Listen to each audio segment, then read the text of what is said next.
Relax. Kron Gracie. Hey, what's up? When you fighting? Horizon?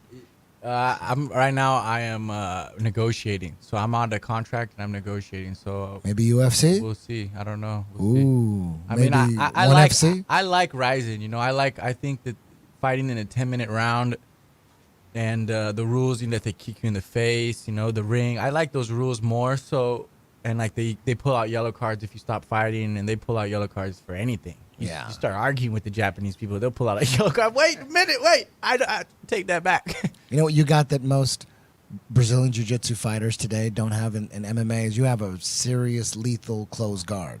And most people just don't. They just have a defensive closed guard. They don't attack. You attack. And that's where I think you have an advantage over most traditional Brazilian Jiu-Jitsu guys coming in trying to make their way into MMA.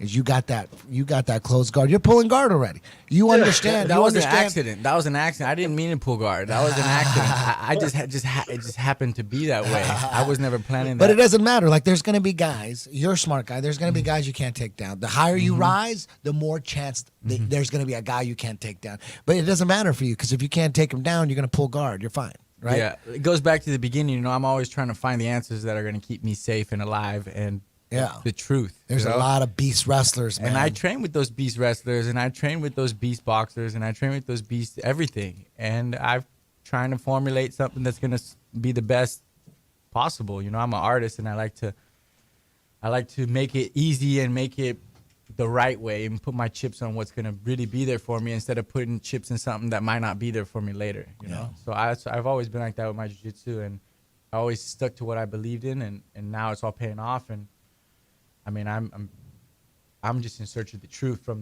the beginning of jiu-jitsu to everything, really. I just want to find out what's really going on here and take every cycle of my life the way it should be done. Would you compete in jiu-jitsu again? I feel like something deep inside of me, like I want to go out there and win the worlds, you know, with the gi on and like do that.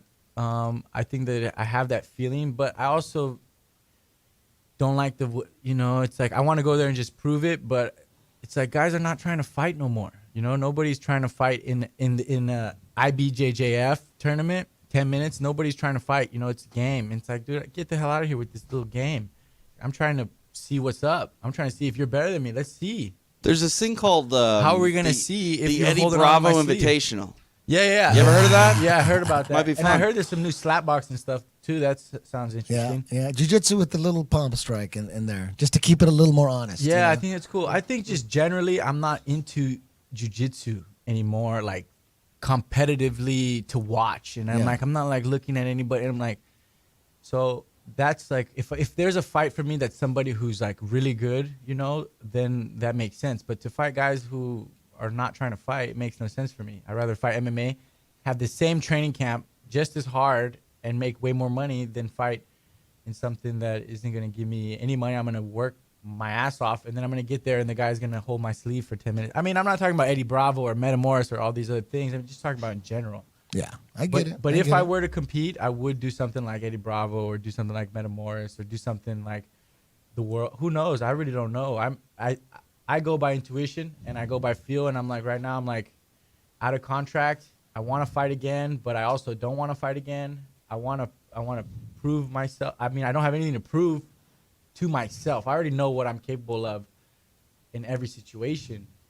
Now it's just a matter of like, is the fight going to pay me enough for my life? Is this going to be worth it? Yeah. Because these guys are not paying me to win. They're paying me to lose. So it's like I already dealt with the loss before I even fought. I already dealt with the fact what happens if you lose, how are you going to feel. I'm not going to deal with all that shit after the fight. I'm dealing with that stuff before the fight. So in my mind, I already prepared for 4 losses. And that shit's fucking tough. You know, you go through that in your mind and gets after the fight. You're like, fuck this hell, dude. This is fucking nightmare. But I enjoy training. I enjoy martial arts. I enjoy being athletic and competitive and trading those energies and growing. And every time you have a fight, you go through like a tough situation. So you come out with scars. You know, it's not like, oh, fuck, I'm so excited to fight. After the fight, I'm so excited. It's like, no, you got out of that fight with a fucking scar forever. It's just you've been scarred. It's not like, oh, I got out. Woo. It's like, no, you just got out. Survived. People are excited me next to me after I'm done fighting. They're all jumping around, and I'm fucking like, whew, fuck, I'm survived that. Even though I won it in great fashion, I'm like, fuck, dude, this shit is not. It's no fun. It's not like, oh, let's go out there and fucking see what's up, and I'm gonna beat your ass, and I'm gonna win, and I'm gonna. Yeah, that's what you tell yourself when you don't really know, or when you don't really go through hell. But when you go through hell, you realize hell is just a moment away in that cage, in that ring, you know. So it's like, I don't believe that fighting is what it was to me as 10 years ago. I was like, yeah, I'm gonna fucking fight. I'm gonna be the best fighter in the world. Now I feel like fighting is something I do as a job. I represent something by default, but I feel like there's bigger things. There's bigger things in the Gracie family. World is in a time right now where everybody knows it's in need, and it's like I can't put, like, in my heart, I feel like I like jiu-jitsu and I like all this, martial arts and all this exposure and all the money and everything that comes with fighting. But I feel like there's a bigger thing that we all need to do so that I can, like, have a higher consciousness, so that when I'm not fighting, I have something to work on. So I'm growing and I'm connecting with people and on a higher vibration. Really, I'm only about that. And I think that fighting is an intense vibration, but it's not a higher vibration. When you step into that ring, you're going into the animalistic feel. I'm primal. I'm survival. It's not like a higher consciousness where you're like, fuck, I'm going to be like enlightened. Yeah. You don't get enlightened after a fight. You get a fucking scar, and then it's like, how are you going to deal with that? Are you going to trick yourself and tell you like it? You're going to trick yourself and say, oh, I like this. I like this shit. It's like, fuck, you got to be crazy if you like fighting. All right. So, let me ask one question. I'm not a conspiracy theory guy. I'm not a flat earth guy, but I am an MMA guy.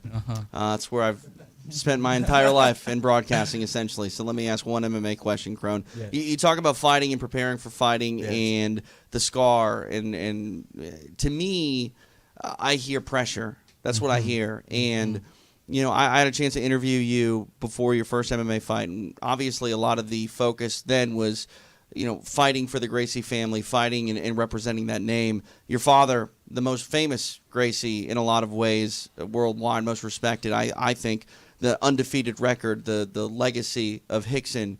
What is it like fighting, and do you think you would enjoy fighting more if you weren't Kron Gracie, the next big Gracie, the son of Rickson?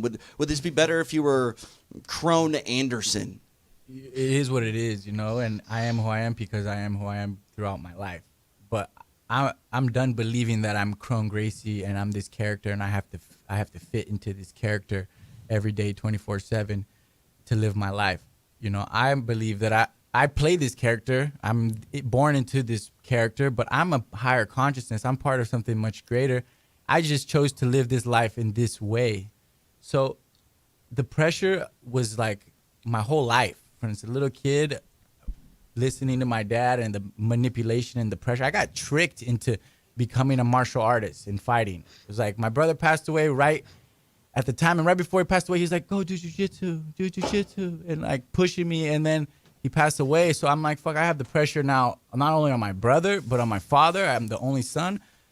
So I just went full force, manipulated, and I just went heads in. And I liked it, and I did it, and I enjoyed it, and it was like what it was.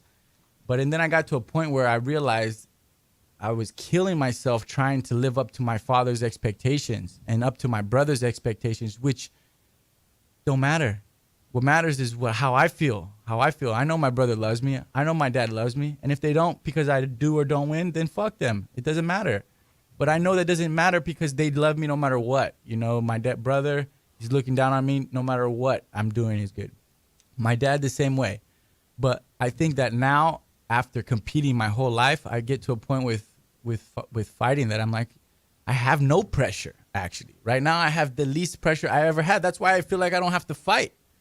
Because even though whatever happens may happen, but I don't feel like I have this pressure to represent because I'm already representing. I represented since the day I was born. I represent more than many in my generation. And now I'm like, man, if I'm going to do this fighting thing, I got to do it because I like to do it, because I enjoy it, because I feel something in my heart. I like training. I like getting to myself, like, to these limits. I like doing all these things that are around. I like the people that are around. I like training with Nick Diaz, with Nate Diaz. I like traveling.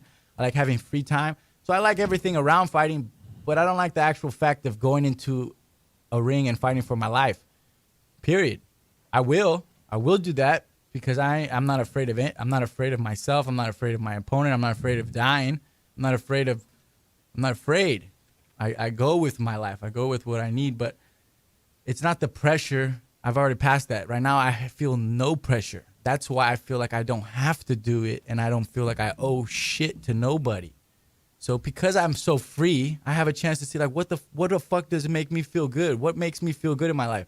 And coming on this podcast and telling people the way I feel about something that everybody's ridiculed and everybody's just so ignorant about, it makes me feel happy. Like, I fucking already feel happy right now. I'm like, man, this is something great. Because if I die tomorrow, jiu-jitsu is great and everything, and my fighting is great or whatever, but we are all on the same plane here, and we all need to work together to evolve ourselves consciously and to evolve ourselves in a living space and understand, like, yeah, I want to be a good person, but being a good person and doing bad things don't make sense. But being a good person in every action, every attitude, you're looking to be a better person. You're looking to follow your intuition. You're looking to feel what feels right. I think that's what I'm about. So right now, I'm just living my life by feel. What do I feel right? Oh, I feel like fucking Eddie Bravo's on this podcast tomorrow, and I'm gonna let's talk to this fool. I didn't even know why I called you. I was like, dude, I have to call him. I'm getting messages from higher vibrations that are. I don't want to put my fucking all this. You know, like I could be a jiu-jitsu guy and a fighter and not have to say anything, but I don't believe that that's right. So I believe that whatever is controlling my thoughts is putting me in this direction, and now I'm in it full force. No matter where I go, I'm gonna put that in, and that's it. I believe in the truth. And that was beautiful. And let's end on that note, man. Yeah. That was awesome, man. I feel that you coming on was just. We definitely didn't plan this. This was just all from yesterday. Yeah. Had no goddamn idea that this was going to happen. And, you make me look less crazy. I make you look less crazy. Yeah. It's symbiotic. It's part of the plan. Hey,